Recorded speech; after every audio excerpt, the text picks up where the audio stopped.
siècle des forces, des gens, des personnes qui se sont engagées pour l'abolitionnisme contre le racisme. Et Louis Agassiz, avec sa biographie, est positionné entre le siècle du racisme et le siècle de l'humanité. Et nous avons fait ça pour indiquer que chaque personne a un choix où il ou elle se veut positionner entre ces deux extrêmes, le racisme et l'humanité. Et le quatrième panneau parle du racisme de Louis Agassiz. Presque Genève aurait eu une relation avec Louis Agassiz. Et qui sait, peut-être y aurait-il aujourd'hui à Genève un espace Louis Agassiz, comme autrefois à Neuchâtel, ou un buste de Louis Agassiz, comme toujours à Neuchâtel, ou bien une avenue Agassiz, comme toujours à Lausanne. Mais cette coupe est passée devant vous, heureusement. En 1836, Auguste de la Rive, physicien de l'Université de Genève, a offert à Louis Agassiz une chaire de professeur à l'université, une chaire de professeur de l'histoire naturelle. Agassiz a refusé, heureusement pour vous, à Genève. Une petite chronologie de l'exposition. En 2003, moi, j'ai découvert Agassiz à travers une image, une photographie, une daguerreotypie de Renti, un homme esclavisé du Congo qui travaillait sur une plantation en Caroline du Sud. Et cette image était dans une documentation, une œuvre de Suzanne Everett sur l'histoire illustrée de l'esclavage. J'étais choqué par cette image de Renti du Congo et j'étais choqué en lisant que cette photo a été ordonnée par un Suisse, Louis Agassiz, sur cette plantation en Caroline du Sud. En 2005, pour mon livre Une Suisse esclavagiste, j'ai choisi un autre esclave, Jack, sur la couverture de mon livre, et en 2007, pour l'édition française de mon livre, j'ai choisi Renti. En 2007, la Suisse et un part du monde entier a célébré le bicentenaire de la naissance de Louis Agassiz. Aux États-Unis, on n'a pas tellement célébré cet anniversaire à cause de la position d'Agassiz contre Darwin et sa théorie de l'évolution et à cause du créationnisme qui est aux États-Unis une position très problématique. Et en 2007, j'ai lancé, d'abord seul et puis avec des camarades et des amis, la campagne Démonter Louis Agassiz. Et le terme démonter a été choisi avec deux sens. Démonter, prendre Agassiz de son piédestal, de son socle, et en même temps démonter voulait dire prendre sa montagne de lui, parce qu'il y a en Suisse, entre le canton de Berne et le canton de Valais, une montagne, un pic Agassiz, et on voulait rebaptiser ce pic, et on voulait honorer Renti, le victime du racisme de Louis Agassiz, et donner le nom de Renti-Horn à cette montagne Agassiz-Horn.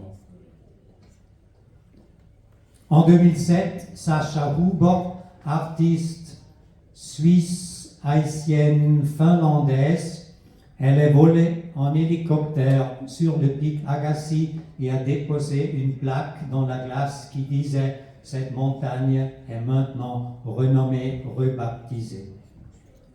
Et on peut dire qu'avec ça, l'art est venu à l'assistance de la politique, parce qu'on avait pratiquement épuisé tous les moyens, les initiatives, les collections de signatures, une campagne médiatique, Et puis, avec ce vol en hélicoptère, la campagne a été relancée. En 2009, on a fait une table ronde à Grindelwald avec les autorités municipales de Grindelwald et de Gutdannen qui partagent le sommet de l'Agassiz-Horn, et avec de notre côté Kanyana Mutombo, Sacha Huber, cet artiste, et Roger Bouangui-Poiti, historien et pasteur de l'Église réformée vaudoise.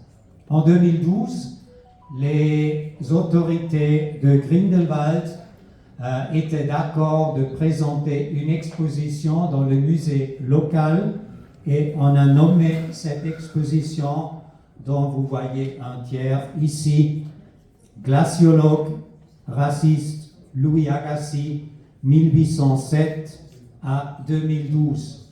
Et puis il y a eu des gens qui nous ont demandé, mais il y a eu une longue vie, mais on a voulu exprimer avec ça que l'histoire d'Agassiz et de son racisme a été prolongée jusqu'à l'année du lancement de notre exposition. Cette exposition a été ensuite sur l'Eckishorn, qui est la troisième commune qui partage le sommet, à Grimsel-Hospiz, à Teufen, à Poncel-Rhodes-Extérieur, à Saint-Gall et maintenant partiellement à Genève. En 2017-2018, j'ai réalisé j'ai réalisé plus tard, mais j'ai réalisé qu'en 2017 et 2018, le dictionnaire historique de la Suisse a lancé un projet de la révision de tous les textes dans ce dictionnaire sous l'aspect du colonialisme et sous un aspect décolonial. Et ce projet a été lancé en coopération avec le Musée national suisse à Zurich. En 2018, un guide alpin valaisan, il y a des miracles, un guide alpin valaisan, David Hensen, a produit un film Montagne de la honte. Montagne de la honte sur le Agassiz-Horn. En 2019, l'espace Agassiz à Neuchâtel a été rebaptisé Espace Thilo Frey. C'est un espace qui était à l'université au bord du lac, et c'était la ville de Neuchâtel ensemble avec l'université de Neuchâtel qui a fait ce grand pas de rebaptiser Espace Agassiz en Espace Thilo Frey. Thilo Frey était la première députée noire du Conseil national en Suisse. Et l'idée géniale de rebaptiser cet espace en Espace Thilo Frey était de choisir une femme qui, selon les idées racistes de Louis Agassiz, ne devrait pas exister. Parce que Louis Agassiz disait toujours, il faut éviter toujours le mélange des races. Vous voyez les guillemets. Mais pour Agassiz, c'était la chose la plus affreuse, le mélange des races. Il faudrait éviter ça. Et maintenant, cet espace est nommé d'après Thilo Frey. Dernière chose, si vous allez sur Peak Finder, si vous allez dans les montagnes faire des randonnées et vous voulez savoir comment s'appellent toutes ces montagnes, il y a le truc app sur votre portable qui s'appelle Peak Finder.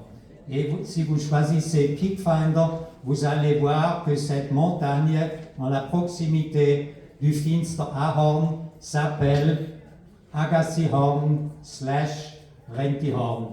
Parce que le type qui programme cette app Peak Finder est de notre côté et il a ajouté le nouveau nom de Rentihorn.